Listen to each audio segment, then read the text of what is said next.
நமச்சிவாய சிவாய நம. அனைத்து தமிழ் உள்ளங்களுக்கும் கனிவான வணக்கங்கள்.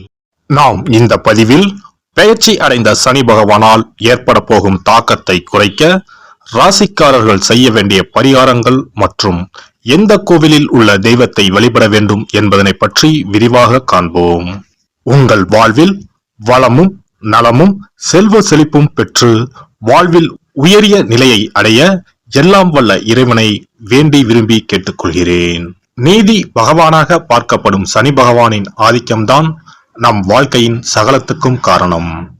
ஒருவர் தன் கடமை நேர்மையில் இருந்து தவறும் போது அதற்கான தண்டனையை சனி பகவான் கடுமையாக கொடுப்பார். அதனால்தான் சனி பெயர்ச்சி என்றாலே நாம் பயப்படுகிறோம்.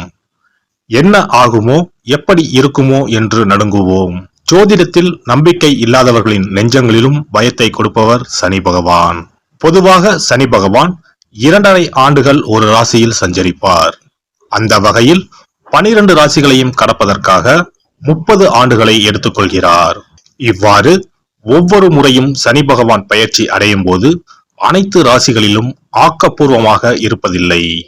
அப்படியாக சனி பகவான் மகரம் ராசியில் இருந்து கும்ப ராசிக்கு இடப்பெயர்ச்சி அடைகிறார். அதன்படி மேசம் லாபச்சனி, ரிஷபம் தொழில் சனி, மிதுனம் பாக்கிய சனி, துலாம் புண்ணிய சனி, தனுசு தைரிய சனி என வருவதால் இந்த ராசிக்காரர்கள் கொஞ்சம் நிம்மதி பெருமூச்சு விடலாம்.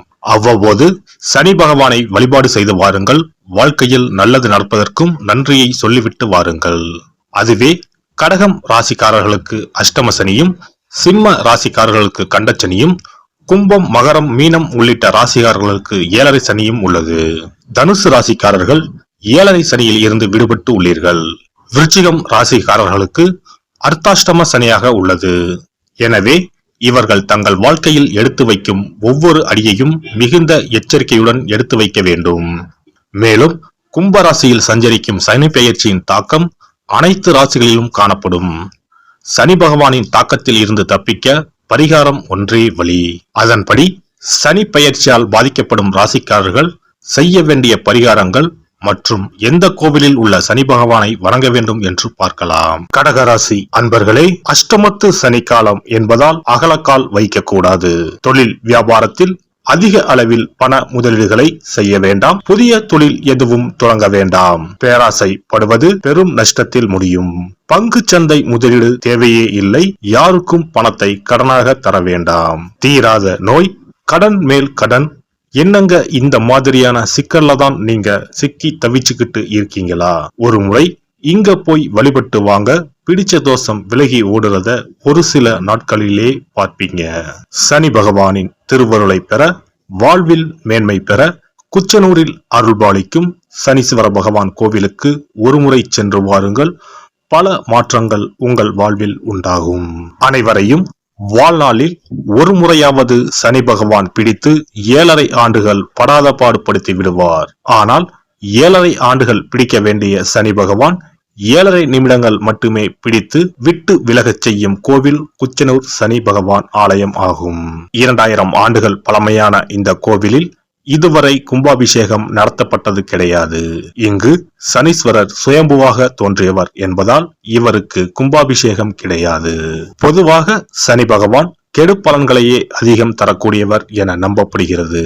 ஆனால் குச்சனூர் சனி பகவான் நன்மைகளையும் நல்ல பல யோகங்களையும் தன்னை வந்து வழிபடும் பக்தர்களுக்கு வழங்குகிறார். 7.5 சனி முதல் எந்த சனி திசை நடந்தாலும் அவர்களின் முன்வினை கர்மாக்களை அழித்து கஷ்டங்களை போக்கி நன்மைகள் பலவற்றை இந்த சனீஸ்வரர் அருள்வார். சனி பகவான் மூலவராகவும் அதுவும் சுயம்புவாக அருள் செய்யும் ஒரே கோவில் தேனி மாவட்டத்தில் உள்ள குச்சனூரில்தான். திருநள்ளாறு தலத்திற்கு பிறகு அதிகமான பக்தர்கள் சனிதோஷ நிவர்த்திக்காக சென்று வழிபடக்கூடிய தலம் குச்சனூர். சனி பகவானுக்கு என்று இந்தியாவிலேயே தனியாக கோவில் இருக்கும் ஒரே தலம் குச்சனூர் மட்டும்தான். இங்கு சனீஸ்வரனே மூலவராக தனி சன்னதியில் காட்சி தருகிறார். இங்குள்ள சனீஸ்வரன் சுயம்புவாக லிங்க வடிவில் காட்சி தருகிறார். இவர் சிவன், விஷ்ணு, பிரம்மா ஆகிய 3 தெய்வங்கள் ஒருங்கிணைந்த வடிவமாக கருதப்படுவதால் 6 கண்கள், 4 கைகள், 2 பாதங்களுடன் காட்சி தருகிறார். கையில் சக்தி ஆயுதம், வில், அபயஹஸ்தம் ஆகியவற்றை காட்டி அருள் செய்கிறார். சனி பகவானுக்கு ஏற்பட்ட பிரம்மஹஸ்தி தோஷம் நீக்கிய தலம் என்பதால் இங்கு வந்து வழிபட்டால் அனைத்து கிரகங்களின் தோஷமும் விலகும் என்பது நம்பிக்கை. மற்ற சனி பகவான் தலங்களில் வணங்கினால் சனியின் தாக்கம் மட்டும்தான் குறையும்.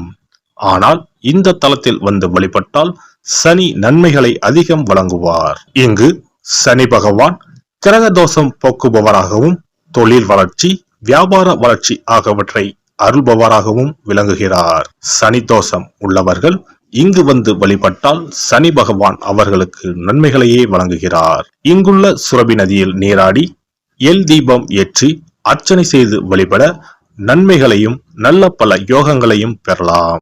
சம்பாதிக்கிற காசு எங்க போகுதுன்னே தெரியாது.